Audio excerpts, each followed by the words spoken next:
कि राम विमुख संपत्ति प्रभुताई, जाई रही पाई बिनु पाई। तो राम, जीवन में राम का नाम नहीं है तो दुनिया की सारी संपत्ति क्यों ना आ जाए, वो संपत्ति किसी काम की नहीं है।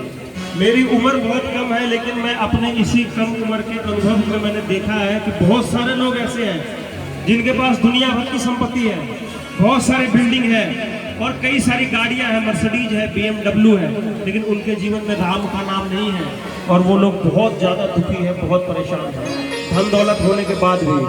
लेकिन जो गरीब आदमी है, जिसके पास खाने को सिर्फ 2 वक्त की रोटी है और जीवन में राम का नाम है, तो उससे ज्यादा सुखी और कोई नहीं। सत्संग में आप लोग बैठे हैं, सत्संग की महिमा स्टार्टिंग में मैंने बताई थी, और जो राम जी का नाम सुन रहे, राम कथा तो ऐसी है कि जैसे गंगा पूरे भारतवर्ष को पावन करती है, तो गंगा तो आपके घर तक तो नहीं आ सकती, आपको जाना पड़ेगा, लेकिन राम कथा सहज रूप से आपके घर तक आ सकती है। हनुमान जी की कथा सहज रूप से आपके घर तक आ सकती है, और जहाँ जहाँ राम की कथा जाती है वहाँ वहाँ उस जगह को वो पावन कर देती है। गंगा में अगर आप स्नान करने जाएंगे और अगर आप सावधानी नहीं रखेंगे और अगर डूबे तो मर गए, और यहाँ जो कथा हो रही है इस कथा में डूबे तो तर गए। बोलो भक्तवत्सल भगवान की जय हो। तो आइए इस कथा में गोता लगाते हुए आगे बढ़ते हैं। धन की 3 गति है, राम विमुख संपत्ति प्रभुताई, जाई रही पाई बिनु पाई। तो धन की 3 गति है। पहला गति है दान। पहला गति क्या है, जोर से बोलिए। और दूसरी गति है भोग। दूसरी गति क्या है, और तीसरी गति है नाश। क्या है, दान, भोग और नाश। और कई लोग, आप लोगों ने सुना कि ये बहुत बड़े सेठ है, बहुत बड़े धनपति हैं।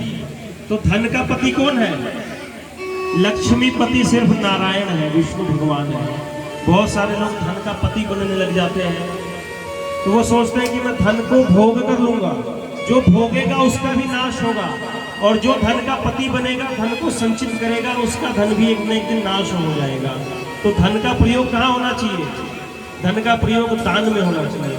और दान कई प्रकार के हैं। आप लोग जो कथा में बैठे हैं, सबसे बड़ा दान है कथा। कोई वस्त्र दान करे, अन्न दान करे, कुछ भी संसार में दान कर ले, लेकिन जो कथा का दान है उससे बड़ी दान कोई नहीं है। क्योंकि शरीर के पोषण के लिए भोजन की आवश्यकता है और आत्मा के पोषण के लिए भजन की आवश्यकता है, सत्संग की आवश्यकता है।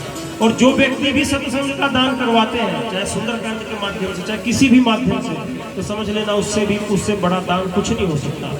अब इसका मतलब ये नहीं है कि जो पैसे हमारे पास हैं सारे पैसे हम दान कर दें, मैं ऐसी कोई बात नहीं कर रहा हूँ।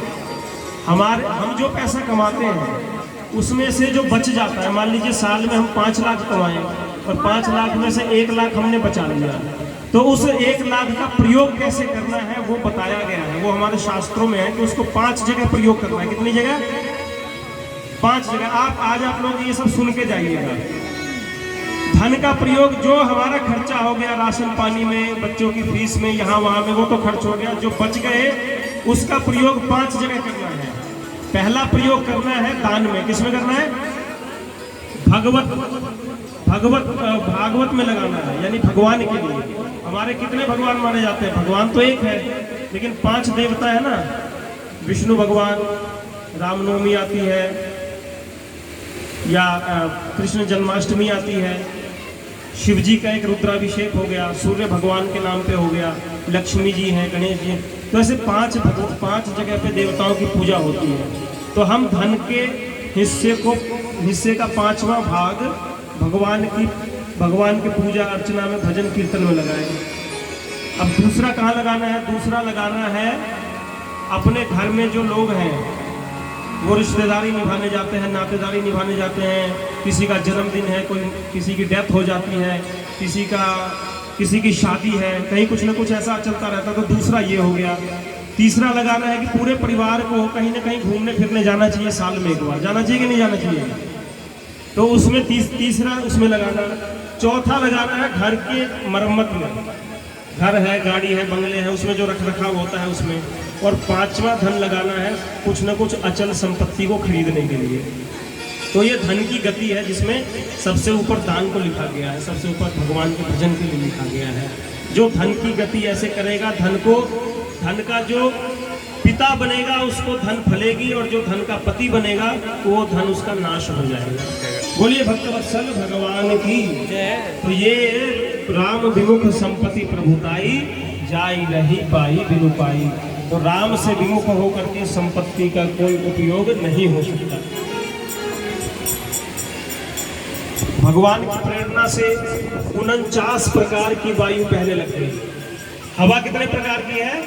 49 प्रकार की। एक बार में 49 प्रकार की हवा बहती है, हनुमान जी का साथ देती है, और हनुमान जी अट्टहास करके लंका के ऊपर चढ़ गए और आग लगने लगती है।